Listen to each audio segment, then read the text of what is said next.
Here it is, the Bakotunes podcast with mattomunoz.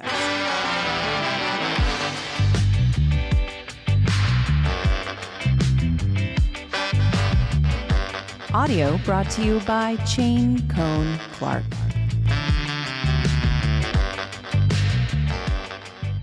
Greetings and welcome back, Bakotunes podcast listeners. It's a new year, and to kick off 2023, I present my interview with LA singer-songwriter and all-around creative force Adriana Magana, known for her work as Shexist, as well as being one half of the experimental electronic duo Tigercide. But wait, there's more. Over the years, Adriana's voice has graced a number of musical collaborations around the globe with producers, psychedelic trips, members of hip-hop legends, visionaries, and many more. She also has a personal story that I'm sure you're going to enjoy, if not also personally relate to. Because let's face it, we've all had those dreams of packing your bags, headed to the big city with hopes of breaking into the industry. But even if everything doesn't go exactly as originally planned, the adventure is worth the risk if you can make it out safe, okay? We'll be sharing music and stories, plus information on how you can catch Tigercide live in living color.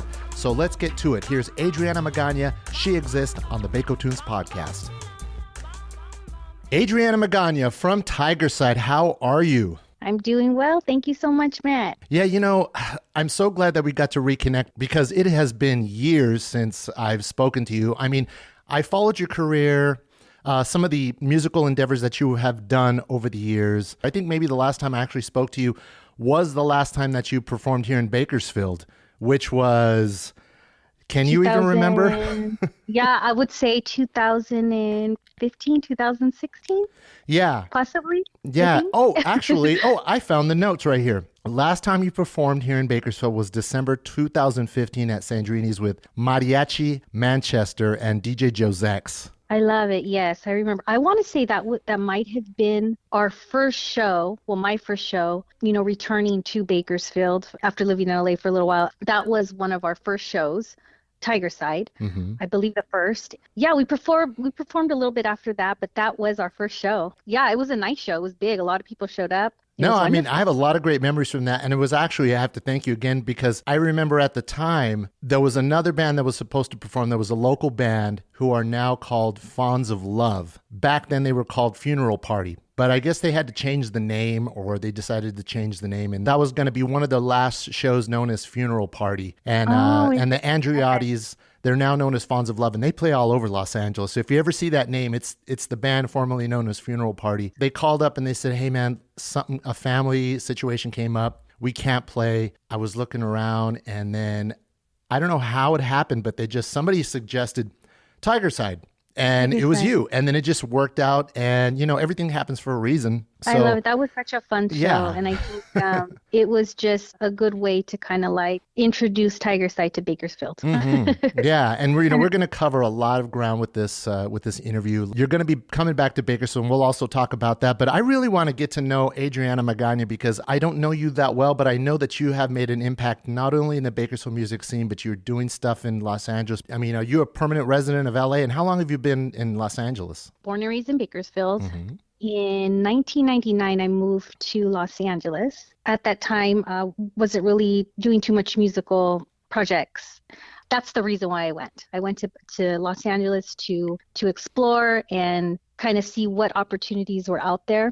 At that time, I had the opportunity of meeting a lot of really talented musicians, producers, artists from all over LA, different genres and LA music scenes. Before we get into more of the LA thing, let me just kind of backtrack just a little bit. I was a little excited to get to know you. Born and raised in Bakersfield. What side of town? The east side. Oh, yeah, east side. I've had a lot of luck with some of the past interviewees. Casey Nicole, who was, one of the kind of like the magic behind Jane's Addiction.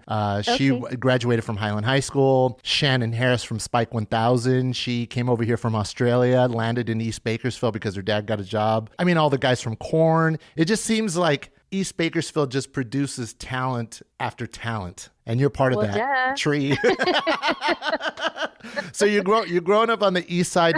How big a family? I have a huge family, Mexican, Hispanic family. My great-grandmother came here from Mexico. So I am third generation. My grandmother was born here, and so a lot of family here. Mm-hmm. And yeah, an uncle we're all kind of like spread out in California, but an uncle of mine, he moved to Los Angeles, I want to say in the 70s, kind of around the time I was born, I think. Mm-hmm. And so growing up, we would go, me and my cousins would go to visit him.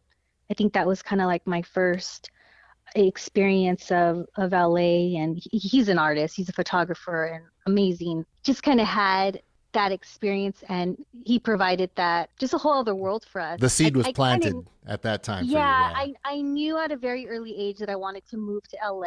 I didn't really know how early on. I knew that I wanted to sing or perform or act, do something. I sang in choir in school, did drama, a lot of school activities and Mm-hmm. functions. My parents didn't have a lot of money to really like send me to any type of special courses or classes and But whatnot. music was played in the house. And what were you growing up listening to? It was, gosh, so much types of music, but I would say mostly like Motown. Mm-hmm. I love like 60s, women's 60s, bands. Yeah, just a lot of like Motown, soul. You're a definite East Sider. I was definitely an East Sider, yes, definitely. Yeah. But Yeah. what's interesting is that, my mom grew up listening to a lot of that. My uncle, who moved to Los Angeles, was really big into like the punk scene. And he actually took a lot of photographs of punk bands at that time. And so again, I was introduced to a lot of different types of music and art. And I think that kind of just sparked my interest to see what was out there. And I knew early on that I wanted to move to Los Angeles, which I did. What's your uncle's name? Luis Jacinto. Luis Jacinto. Well, if Luis, is he still around? Okay. Yeah, he is. Luis, I want to see your photo collection one of these days. Punk in the early 70s, 80s is my thing. So. Oh, I mean, he was like one of the first. He has photographs of like the Go-Go's before they were pop. Man. He would say. Wow. He says that they were punk. So. Yeah. So he was probably there with like Edward Culver and like a lot of the just during that golden age black and white photography in all the dive bars of Los Angeles, the Hong Kong Cafe and all that. So you got a little taste of that. The seed is planted. You saw what else is out there. I think it just takes that one moment, and it just clicks with you. And so it totally makes sense. What high school did you go to? I went to Garces High School. Garces High School. Were you a good Catholic girl? I was born and raised Catholic, but I unfortunately, I've kind of fallen off, a little bit. Yeah, I had a lot of questions. We'll just say that I questioned a lot of things, and yeah, if my grandma were still here, she would still be getting on me and telling me to go to church and baptize my children. Yeah, but that's another story. Okay, but I tell her I've already baptized them. I've dipped them in the ocean, and they're protected, and we are baptized. Yeah, I was raised in a very strict Catholic home. My mom was a catechist, and had the kind of like that what you'd expect from the Mexican American, Chicano, raised Chicano in the Central Valley. I'm from McFarland. You're from East Bakersfield. We probably have listening to Motown. You listen to Spanish music, but a lot of soul music. You kind of have those things in common as far as like our musical influences. And being raised Catholic at such a young age, it has such an impact that we don't realize. The Catholic guilt is a real thing, right? In a way, yeah. We did go to church early. When I was younger, we went to church. Growing up, my parents didn't go as often, but of course, during the holidays we did. And I would sing in church and in choir. But moving to LA, I would say I was kind of like not allowed. I was able to kind of just explore a world that I had never really got to experience in Bakersfield. Bakersfield life was very redundant. It was the same old. I didn't really have too many. I didn't know what to do as far as like music connections. I kind of just wanted to like start from scratch, I guess. Like what's out there? What can I discover? And going to LA, I started to meet a lot of like-minded people. At that time, I was reading. In the early 2000s, I was reading a lot of esoteric and metaphysical type books, which opened my eyes to a whole other world as well. With that, it inspired me to, use that in my music as well. If you hear any of my music, you may, discover that some does sound a little bit esoteric. Catholicism is definitely like a strict Now, growing up in it. did you feel like when you went to LA and you started to see kind of like how the rest of the world lives, even though we are just 90 minutes away from Los Angeles here in Bakersfield, the Very cultures different. are worlds apart. Oh yeah. And the longer that Mm-hmm. you're there, you realize it. And definitely us being right here in Kern County in Central Valley, you know, LA is definitely escaping. You can see what you're capable of. When did you move to LA? When did you decide this is the place for me? Yeah. Yeah, I was attending DC. I wasn't doing too well, wasn't paying attention whatsoever. I think I'll never forget it. I was sitting in like a biology class and I just wasn't into it. And I had just gotten like a little Toyota car that could get me from A to B. So I was like, you know what? I'm gonna go. Why not? I had friends who actually attended Cal State Northridge at that time, and a room opened up. And I said, hey, well, can I go rent a room with you guys? They're like, yeah, yeah. So all of them were going to Cal State Northridge, Yeah. but that room opened up for me, and that was kind of like my ticket. Like, okay, I'm gonna go live with them. I have my car. I'm out. I think I told my family, I decided, and then that following month I just like left. And I moved in October of 1999. Mm. I got a job at like a little mall in Northridge, Yeah. and I didn't know too many people except those friends who I moved in with, and I didn't go to college, but I had somewhat of like a college experience because of them.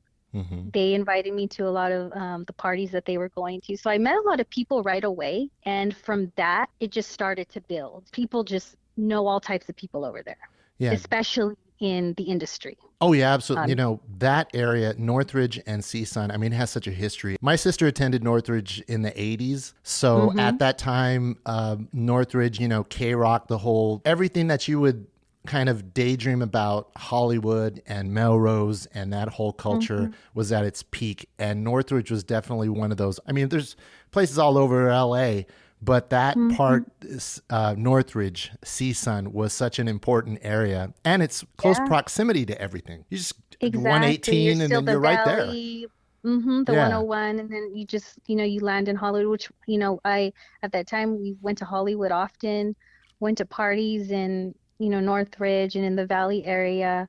I was very young at that time. I still really didn't have too much life experience, but I was there for it and I was doing it. My goal was to meet people in the industry. I knew I wanted to sing. I really didn't know how, or when you're young, you're just kind of fearless and just go Yeah. and do. And that was definitely like my state of mind at that time. Just go, go, go, go, go. But it was great. I met a lot of great artists. I had the opportunity of meeting a lot of different artists in different music scenes. So, electronica, hip hop, even going out into Hollywood and being in the clubs, I met, interesting people. hmm Some not so good people either. Oh, yeah. I bet. Unfortunately, I had a lot of unique experiences. Let's just say that. So when did you start singing? And what was the first kind of musical project that you got yourself involved in there? I had a boyfriend at the time there when I first moved. Met someone. He kind of knew a lot of people. He was attending the college, and he introduced me to a DJ who was a part of a DJ crew called On Point. I think his name was Jeremy, but my friend, the producer friend who I connected with right away, his name is Kenny Siegel. Kenny Siegel at that time was producing for a lot of different artists at that time, and there was always people coming in and out of his house. So I always had, there was always like people either recording or jamming, and I even got to, just get on the mic and sing. And I was so shy because all these artists were so confident and had been doing it for a while. But it was a great experience for me because I got to witness that, and I was welcomed and invited in, and yeah, it was wonderful. Those big houses, I remember you'd read about Yeah, the Far by Side. They would have USC. Far Side Manor. Everybody lived in those old homes and Yeah, everybody just kind of came in and out. It's yeah, like they're like yeah. labs. So you saw Oh, it's so cool. a lot of stuff. Hmm. Yeah. So I I mean, did. when I did. was it living up to what you imagined it could be right away leaving Bakersfield? You kind of had that introduction through what you saw through your uncle's work, you know, outside of school and everything like that. Before you left Bakersfield, were you dabbling in any musical stuff here in Bakersfield before you moved to LA? Or was it just the high school and here and there? Yes, a little. I remember, I mean, as a youth, I remember dancing and doing things with like the local parks, like the recreation. Me and my cousins would get dropped off every day in the summer at either Jefferson or Jasper Park, and we would at the end of the summer, each park would compete and perform. And so I remember doing things like that as a youth, and then much older, singing in high school with friends. And I did meet a group called Fluid Intelligence, Francois and Christian. They kind of brought me in. I sang a couple songs and hooks on their songs. They were hip hop MCs, and that was a lot of fun. I think that right there kind of sparked some ideas of like, oh, this is cool, I could do this. And I think that was pretty much it. I was introduced to them by Chuck One. Yeah. So I met Chuck back in high school.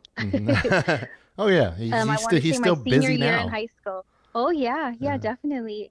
He's actually done some artwork for Tigercide. Oh yeah, you know what? I think I noticed this on one of the videos. Some video. Yeah, I saw it, which I love those videos, and we're going to talk about some of the music because I definitely want to share some of this music with the Bakotunes listeners. You sent me a grouping of 5 songs, which I love them all, so thank you for that. But when you're in LA, so you had kind of dabbled in Bakersfield. You make the jump to Los Angeles. Did you see things happening right away? Like there's some potential here, or were you like almost gonna just, I'm packing my bags and I'm coming back to Bakersfield? Now looking back, there was a whole lot of potential. If I could tell my younger self some things like right now, I definitely would like to do things a little bit differently. But at that time, as I said earlier, I was just kind of go, meeting people, going out. I mean, LA's big, but it could also be a very lonely place because everybody's after something. And not to be selfish, LA, I mean, it requires a lot of energy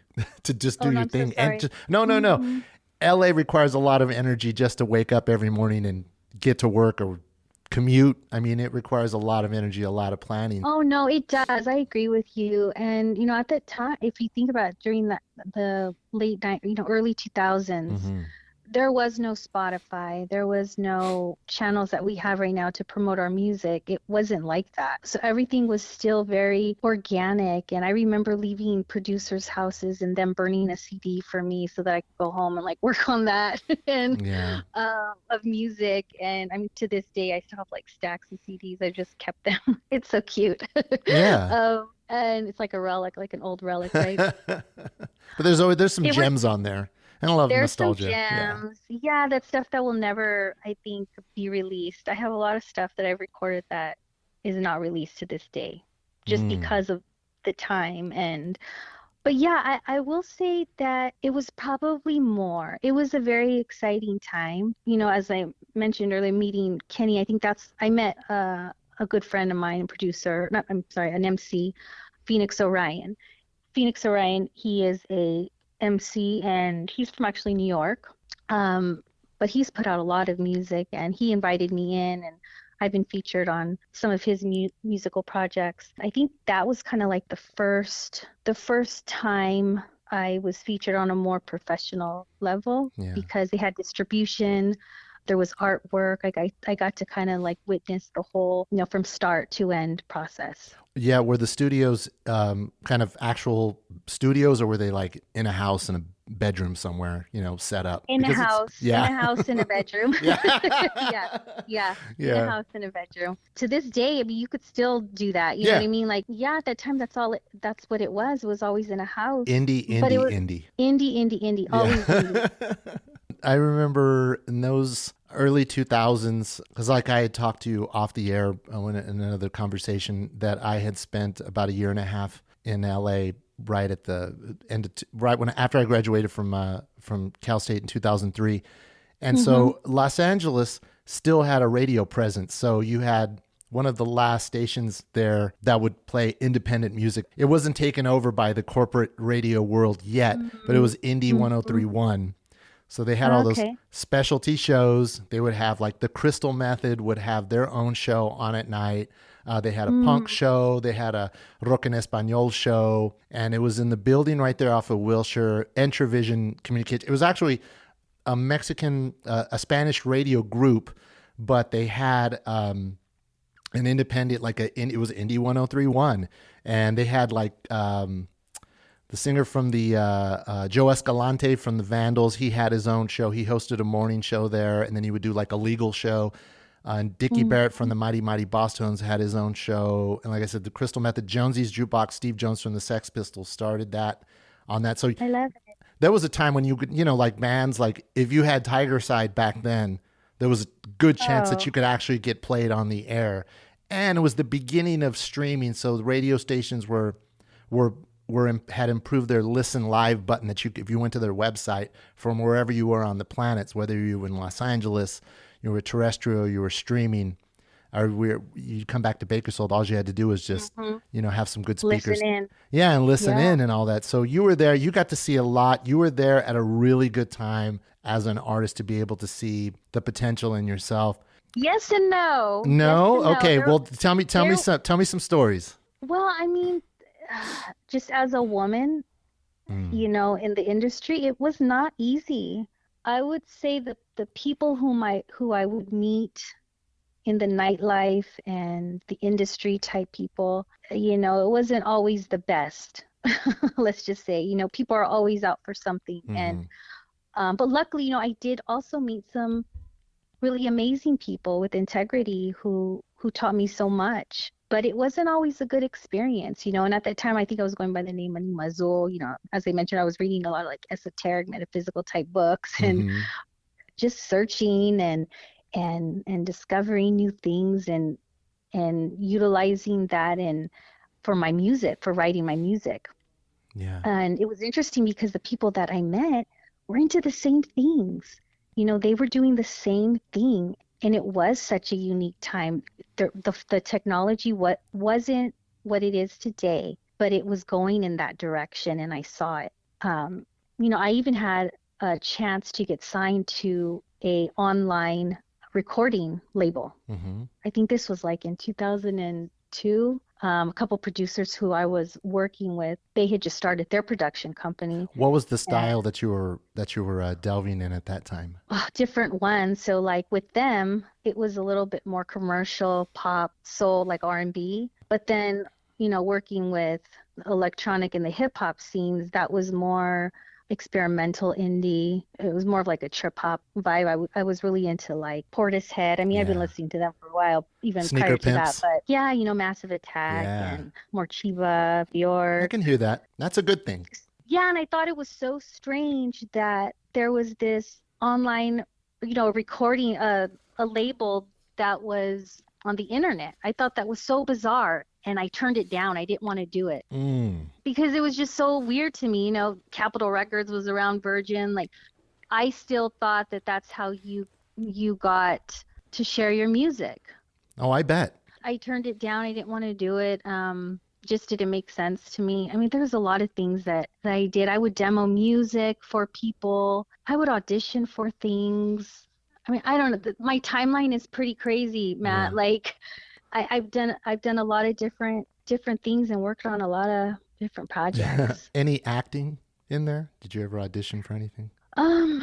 No acting. I auditioned for the Pussycat Dolls at one time, not the actual like dance group, not the dance group Pussycat Dolls, but the singing group. Yeah, because the original Pussycat Dolls was the one that would perform at the Viper Room, right? Right. That was like the dance group. That was the dance group. No, so this was like something that came about, I want to say maybe like 2004, 2005. I can't remember the year really, but I want to say that was the year. And I went to audition. I actually did pretty good. There were thousands of girls, and I made it to like top, I want to say like 20. Wow. But I screwed up. Okay, what happened? I did really well singing. I felt really comfortable, sharing a song, singing, and then we had to sing and dance at the same time. Oh, okay. And it just wasn't my thing. Even though I think I thought I wanted to do that, I soon grew to learn that no, it just didn't feel like me. Like I didn't want to go up and dance and sing, and it just didn't feel comfortable. So it didn't work out.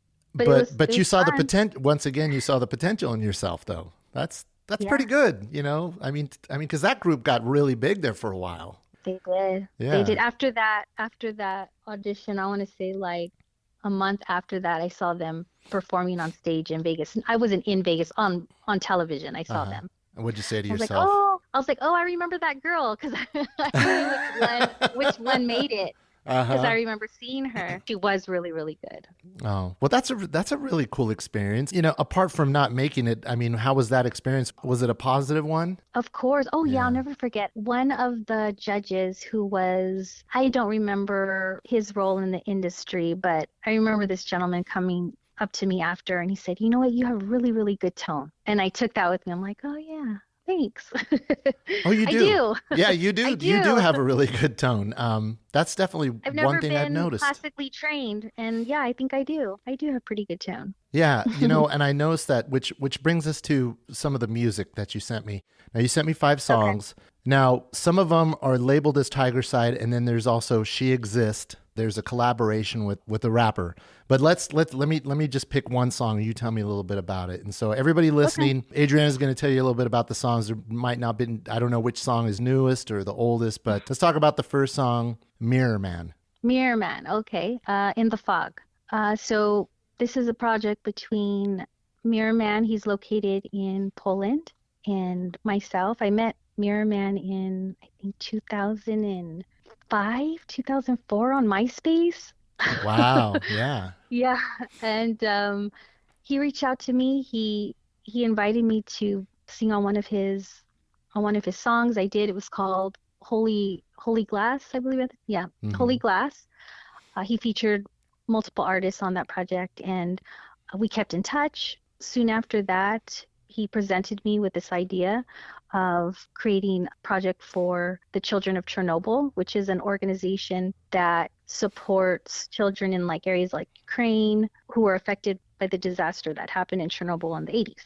And so in that area, they're very poor area, and they're very much affected by the air quality, and so we got together to create this music where all proceeds go to this organization. So the artist, his name is Mirror Man. His name is Mirror Man, yes. And the name of this song is called? I believe it's Midnight Sun. And this one is from our second album. So we've released 2 albums for the proceeds of this organization. It's Mirror Man and She Exists. And She Exists. Present In the Fog. And so the project is called In the Fog. All proceeds of the sales are used to finance life-saving cardio surgeries for children of Chernobyl. And it goes to this organization for the cities of, in Ukraine. Mm-hmm. There's many cities that are still affected by the nuclear disaster that happened in the 80s. But let's play some of that. So this is Midnight Sun by Midnight Mirror Sun. Man and She Exists.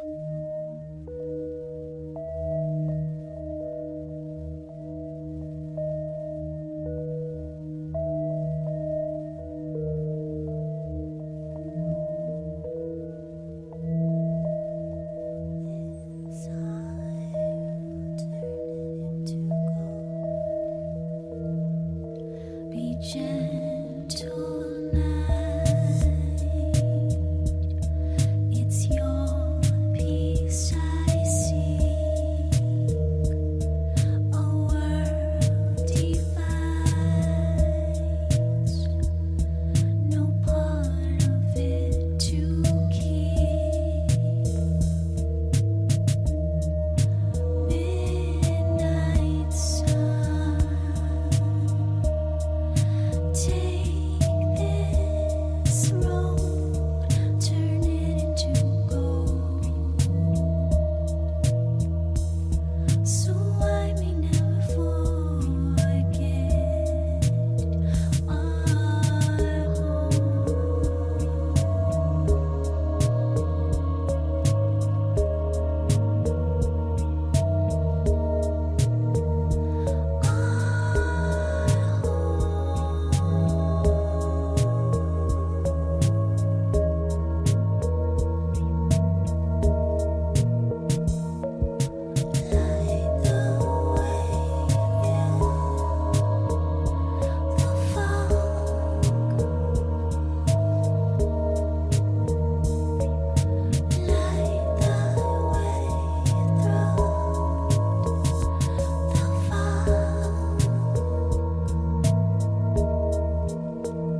So that was Midnight Sun, Mirror Man and She Exists, Adriana Magana. Now, Adriana, tell me about She Exists and the name. I've gone by multiple names since releasing and creating music.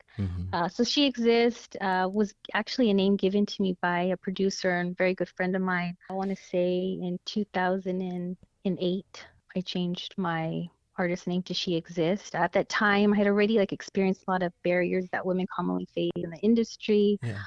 I felt like I could be a symbol for underrepresented women and just women in general who struggle in life for whatever reason. So the name fit. Yeah, that's a great name. And I love the way it's spelled too, because it's easy to pronounce. People say Shexist, I think. I think it's fun. I'm like, oh, well. Oh, I knew right away. She Exists. I was like, yeah, no, I like that. Let's come back to the story. So you're in LA. You've already got a little time under your belt. You're meeting people, all the ups and downs, the peaks and valleys of life in Los Angeles. When did parenthood come into your life? Let's talk about being a parent and an artist. Yeah, it's fun. It's keeps you on your toes. It keeps me on my toes. Becoming a parent, I learned what time meant. Yeah. Because I didn't have any more. Were you when you became a parent, and we won't go too much into your personal business, and that could be another story if we were doing a parenthood podcast, but we are not. But as we are both artists and we are both parents, I understand when you wake up in the morning, first thing you think of is, what are the kids doing? And then you can think about the music. Yeah. What were you doing at the time that you became a parent? And, where was life at the time? Same.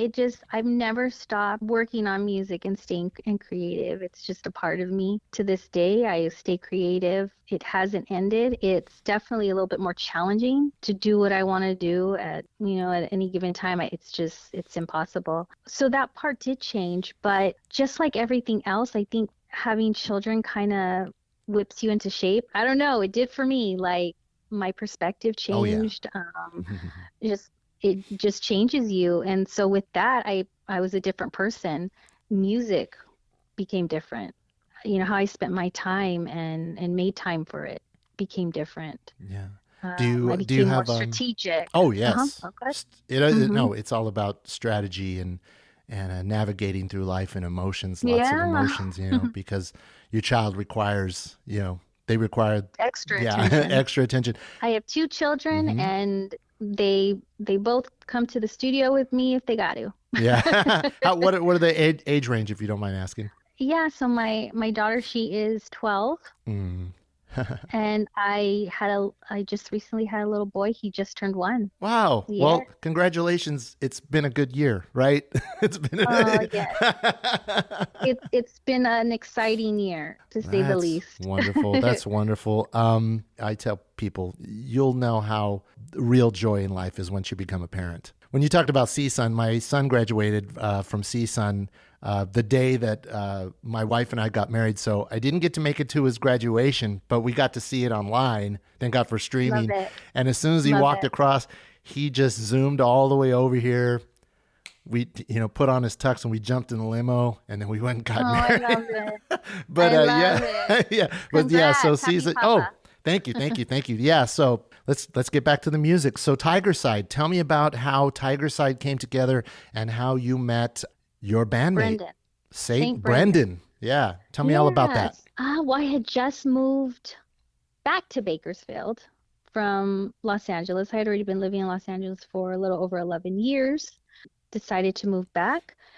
And I was a little bummed out that I was leaving a lot of my resources behind. I guess at that time I felt like, again, people weren't really, I guess we were all working from afar because I was already doing that. But at the same time, it wasn't as easy to just connect with, producers and different artists. Let's see. So I'm in Bakersfield and I actually seeked out bands and artists, like who can I connect with in Bakersfield? Like I want to work on music, you know what I mean?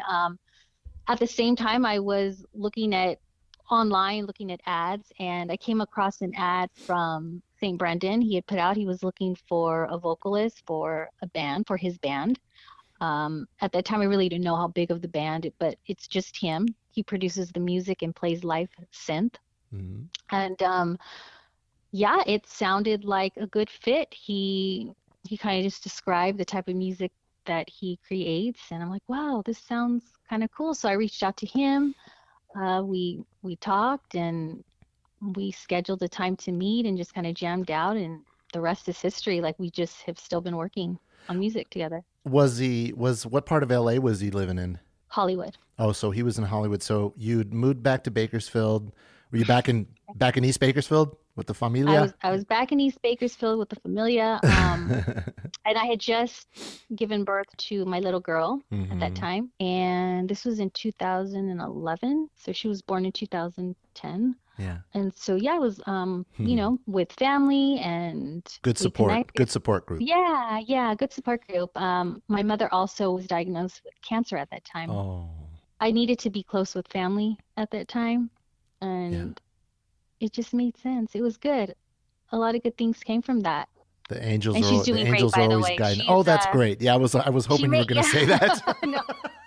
No, she's awesome. She's still kicking it fresh. That's great. That's great. Amen to that. With our Catholic background. Amen to all the good spirits that brought us here and able to have this conversation and get to hear that good news. So you and Brandon are kind of jamming out. You're doing it now.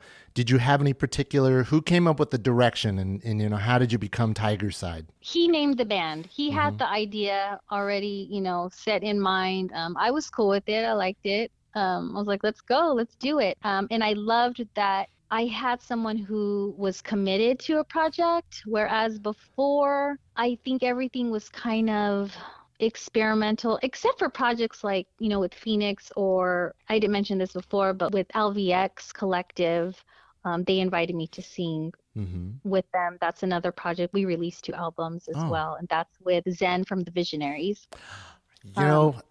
Okay, so I kind of knew there had to be a visionary connection there because, okay, so pause right there. I want to play this song because I know it has to be one of the members of the Visionaries on it, and I think I'm right. This is Danu of the Visionaries, producer Paranormal, and Danu just hit me up one day and said, Azul, because that's how he knows me, as Azul, Anima Azul. And so he hit me up. He said, Azul, I hear you on this track. Will you come and sing? And like, yeah, of course. So I'm so happy that he did. That song's amazing. I love it. So much fun. Yeah, it's a great song. Well, let's hear some of that. This is Summer Love with Danu, Paranormal, She Exists, and Rhythmatic. Yeah, let's hear some of that right now. You guys are going to love it.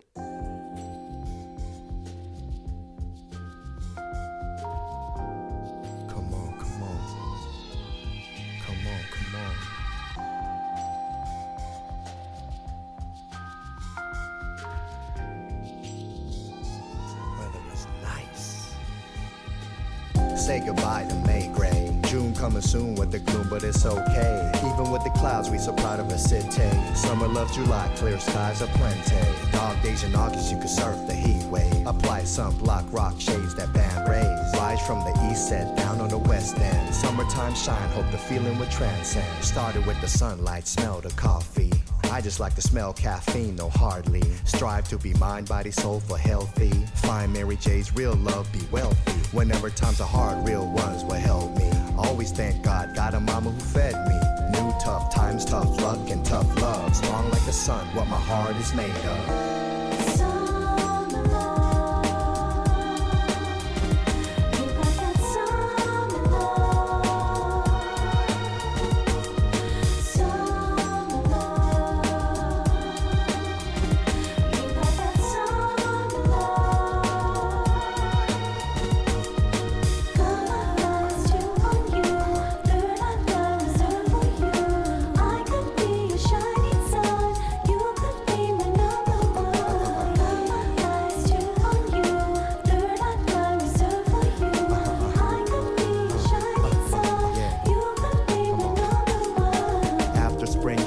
Summertime flowers, short dark times, long daylight hours. School's out for break, more memories to make. Poolside at the beach or chill by the lake. Make time with your family, friends, and workmates. Catch catch an early sunrise, maybe sunset late. Summertime spread shine, more love to make. Summertime spread shine, more love to make, yeah. Summer love, you got that summer love. Summer love, you got that summer love. Got my eyes too on you, third eye blind reserved for you. I could be your shining sun, you could be my number one. Eyes too on you, third eye blind reserved for you. I could be your shining sun, you could be my number one. So that was Summer Love. Great song. Now, can people find these songs online, or are they available anywhere on streaming services or Bandcamp or anything? Oh yeah, all streaming. Bandcamp, I believe, iTunes, Spotify, all channels. Yeah, it's a great tune. So let's get back to the story. You and Brendan, you're making music. How long did it take for you to kind of establish your first tune? Or you say, this is going to be Tigercide. This is the Tigercide sound. Let's move forward. It's interesting. I would say we actually booked shows before we had a song? live set. Yeah, we had, I think we had 3 songs not recorded yet. And our first show was at the Viper Room. Oh, nice. Well, that's a good first show. That's a It's great a place to good make a show. splash. Yeah, it wasn't a huge turnout, but I mean, again, we were just starting off, and it was still a lot of fun. We had some friends that came out. It took us a little while, but Brendan works very fast, and I did my best to keep up with him. Yeah. I would drive out from Bakersfield to LA pretty much like every other weekend. Yeah. I'd bring my little daughter. She would hang out in the studio for a little while. Sometimes I would drop her off to see her dad and family. But yeah, she would always come along for the ride. So she's very accustomed to studio and She being knows around creatives. Yeah. She knows the difference between a 58 and a 57 mic. And no, I don't know. no, I Mom, don't you know, need to use right? that one.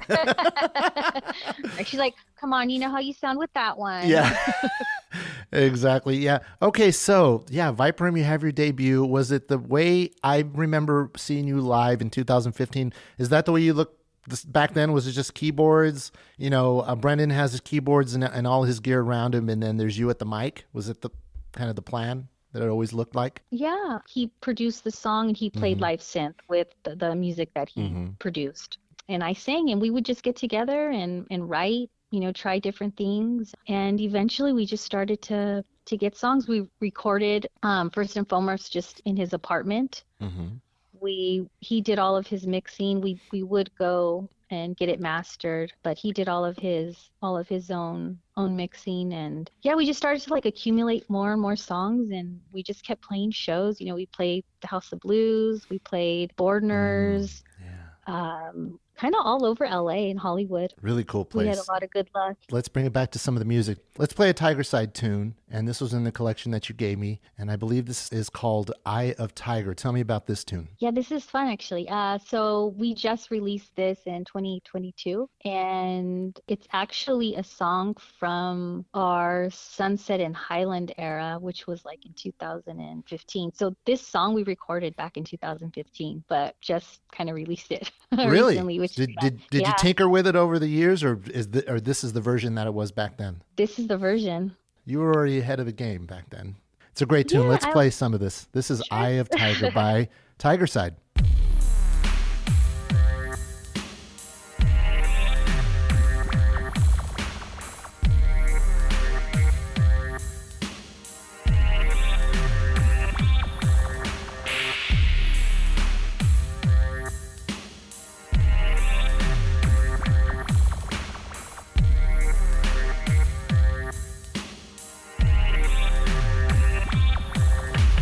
First fool,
That was Eye of Tiger by Tigercide, originally recorded in 2015.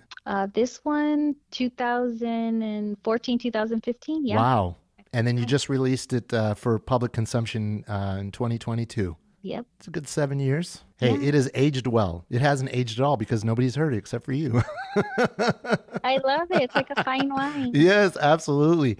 So Have your cup. Go I have know. your cup. So Tigercide, when you like the first couple years, have you guys ever been on any sort of hiatus, or you just continued to just slowly build? Because like I said, the last time I saw you, it was 2015.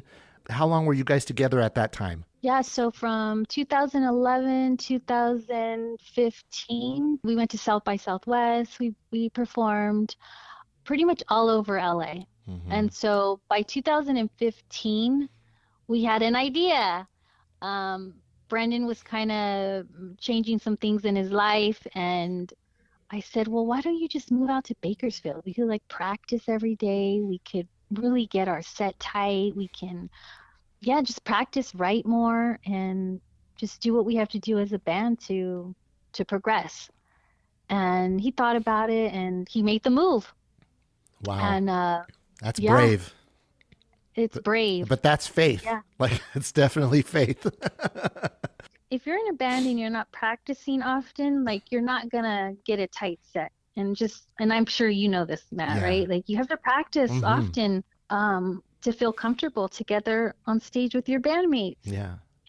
And so it was, I personally think it was one of the best things we could have done as a band. We're both here now, back in LA, but it was a good time. You know, we got to meet you, we got to be on your show, and That was fun. yeah, it did a lot That's of good fun. things for us. Yeah, and you know, the thing about having it's definitely, it's almost kind of like a retreat away from the static of Los Angeles. It's like recording out in the country, just being on Yeah, it the was top more of focused. Yeah.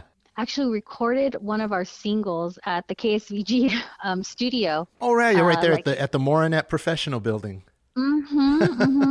Cold Chrome, we recorded it there, which is fun. But when we started working on new music, and by the time we moved back to Los Angeles, we already had The Remedy pretty much recorded, and we released that in 2019. I'm taking a look at your website right here for Tigercide, tigercide.com. If people, as you're listening to this episode, you can go to tigercide.com and you can get a lot of information about the group. In addition to the music, digital EPs, digital singles, you can find a lot of really cool merch. The Three Knives design. Who does the artistic design for the band? Chuck One has done a lot of the artwork. My cousin James Juarez, I reached out to him, you know, prior to us wrapping up The Remedy, and I said, hey, you know, I need some cool artwork. He's an artist, and he put together a really beautiful collage. And on our socials, you'll be able to see the art piece. But basically what we've done is we've taken pieces of that and kind of branded it to match all the different singles. Yeah, that's really, really cool. Thank you. Really nice. I like this. There's some artwork right here. There's like a woman standing on one side of a tree, and then there's a tiger coming towards the woman. Is there any significance to that? Yes, Brendan, he had the idea of Tigercide. And so Tigercide is a story about a woman who lives with her family, you know, in a community in the jungle. And this one night she gets left by her beloved, and she's just heartbroken. And so she wants to just end everything. She wants to end her life. In the village, there is a bell that rings at night every time there is a tiger in the area, you know, to warn people, like get in your homes, like protect yourself. You don't want to be out. One night she hears the tiger bell, and so she said, perfect, this is the perfect time to end it all. I'm gonna go out there and face this tiger. So she goes out and she comes face to face with the tiger, and she's like, all right, let's go, like, be done with me, right? Because she just wants to end it all. Well, the tiger just looks at her and turns around and walks away. And so she begins to chase the tiger. And so it's kind of like a metaphor of us living in LA, chasing this wild beast of a thing. Yeah. All the while Trying to navigate through all the wild. yeah, and Yeah. at the same time, just kind of like, it's not easy. You do what you love and you keep going, and it may hurt at times, but it's life and it's a beautiful thing. I find that following my craft and responding to my creative ideas and feelings, it's brought me to this place, which is a very healthy and fun, and I get to share with my children. I want to play a couple more tunes before we wrap up the interview. I'm going to ask you about the title, and you can clarify everything, because the way when the tracks, everybody that's listening, when the tracks were sent to me, I listened to the tracks and I was hoping that I got the title right. It's almost like when you were looking for songs on LimeWire, the artists just kind of file them away a certain way. So you don't know if this is actually the title. So if I get it wrong, I'm so sorry if I've confused you in any way, Matt. it's okay. It's okay. But that's why I an have you. artist. That's exactly. It's it's about the music. Okay, there was a song in there. It's called "She'll Never Be Me," and that was the first one that I heard out of the group. Tell me about that tune, and is it a Tigercide, or is it She Exist, or what project does that come from? Yeah, so this is a She Exist song, a collaboration between myself and a producer and visual artist by the name of Tutu. It's a binary code. He's from Amsterdam. He lives in Los Angeles. And I met Tutu, binary code, through MySpace, actually, another MySpace connection. How fun. Gosh, MySpace days. Yeah. Hey, a lot of connections were made through MySpace. A lot of future stars established themselves on MySpace. All you young people out there, you only heard of MySpace. It's one of those things where you just had to be there to understand. Anyway, go ahead. Right. Please tell me more. So we connected there. I mean, we've been in touch ever since. We still work together, really good friends. In 2015, we recorded and released She'll Never Be Me. It actually was featured in a Netflix film called Compulsion as well. That's great. So you have a lot of really cool things. Well, let's play some of this She'll Never Be Me.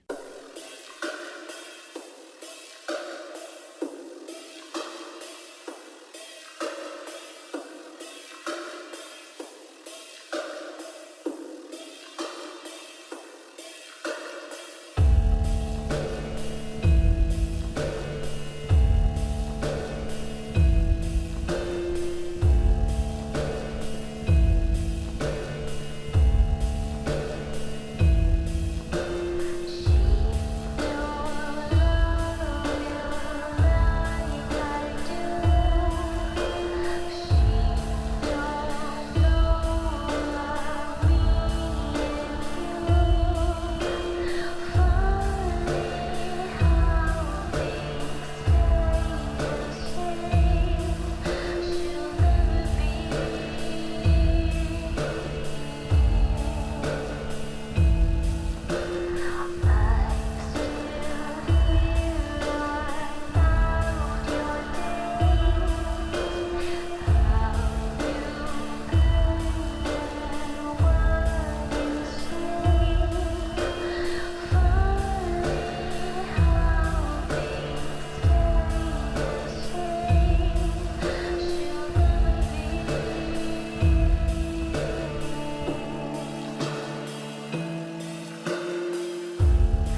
So that was She'll Never Be Me by She Exist, also featured in the Netflix movie Compulsion. So I'm sure everybody is sharing Netflix passwords. Just go look up the movie, and you hear the song that you just heard, rewind it if you have to, then go find it on there and share it with all your friends. Say, I heard it on the Bakotunes podcast. I heard She Exists. So here we are. It's 2023. How are you feeling about Tigercide moving into the year? It's the beginning of the year. Everything's fresh. I feel good. Yeah, we have a show coming up in Bakersfield. Yes, yes. It's coming up January 28th over at Off the Rails, which is the former home of Fish Lips. So if you were wondering, where's Off the Rails?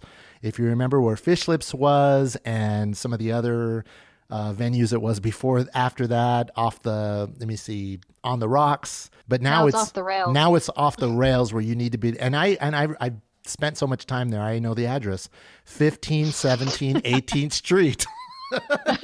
Which was so, and it's all right there because I lived down the street from that location for 8 years at the New Yorker Apartments, and then I also worked at the Morenet Professional Building before Case VG moved in there, and you were there, so everything is intertwined. If you had anything to do with any sort of local music or media, I was kind of ground zero in downtown, was that kind of 18th Street, those kind of blocks around there. So you're going to be there. It's going to be your first show back in Bakersfield since 2015. It's going to be great. It's through the mothership. DJ Saber, Sabrina, our friend. Props to Sabrina. I know she's listening, and she's always been a supporter of my work in the community, and she's obviously supported She Exists and Tigercide. So that's going to be a fun show. I'll put the link in the information of the podcast. But if you go to tigercide.com, if you follow Tigercide on all their socials, what's the handle for Tigercide on the socials? Tigercide Official. Tigercide Official. Okay, so if you find that, look it up. You could also find She Exists. Although she is a member of the Tigercide group, she does have her own separate musical endeavors as her own artist. She Exists. Let's play one more tune before we say goodbye to everybody. The Psychedelic Trips. Is that the name of the tune? No, so the Psychedelic close. The Psychedelic Trips is a producer. He's from Chile. Yeah, just another collaboration. He sent me some music. I recorded. I was pregnant at the time when I recorded this. And it's actually about my son. His name is Jove. Well, it's his middle name, but I call him Jove. Mm-hmm. And so this is about a dream actually that I had when I was pregnant. I brought it to life, so it's very special. What's the name of the song? Jove, which means Jupiter. So this is Jove by She Exists, collaboration with the Psychedelic Trips right here on the Bakotunes podcast.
That was Jove, as you heard in the Bakotunes podcast. That She Exists, a collaboration with the Psychedelic Trips. Another one of the fifth of the tunes that you sent me, which all amazing.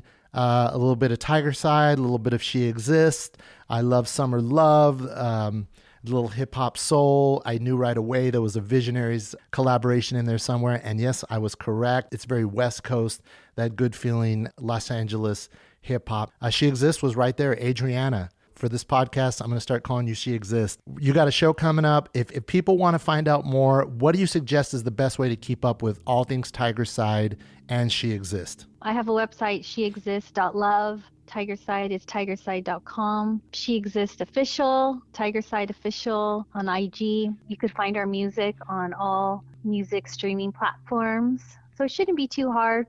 Pull up your Google search and type in our names, and I'm sure something will pop up for you. Yeah, and remember, if you were confused about how to pronounce She Exists, it is spelled Shexist.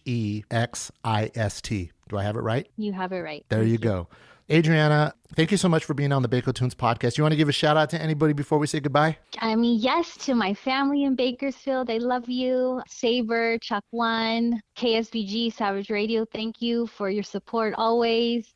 Yeah, just all the beautiful people in Bakersfield. We love you. Thank you so much for having me. Yeah, and what can people expect from the live show? Because if everybody's listening right now, you are going to be at that show on the 28th at Off the Rails. What can people expect at that show? So yeah, this is actually a very special show because we are going to be releasing our Remedy remix album. We have been working on this for quite some time.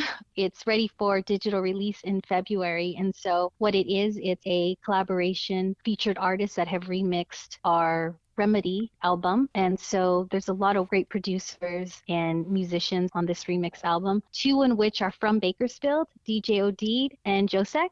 Those are the homies, and you are in good hands. So Much it's love.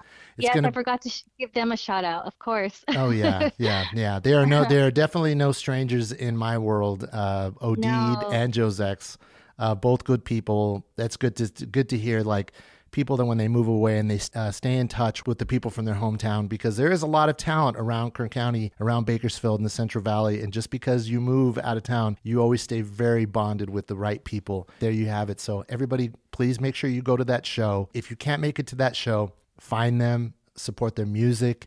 And thank you so much for being on the Bakotunes podcast. Thank you. Thanks again, Adriana Magana. She Exists for being on Bakotunes. Now, if you're a band, artist, filmmaker, comedian, and have an interesting or bizarre story to share and think you would make a great guest, hit me up on the Bakotunes socials or find my email in the episode info box. Everybody out there listening, sharing, and subscribing, I appreciate you. Onwards and upwards, friends. The Bakotunes podcast with Matt Munoz. New episodes every week. And for the latest, be sure to follow us at Bakotunes on Instagram and Twitter. That's BAKOTUNES.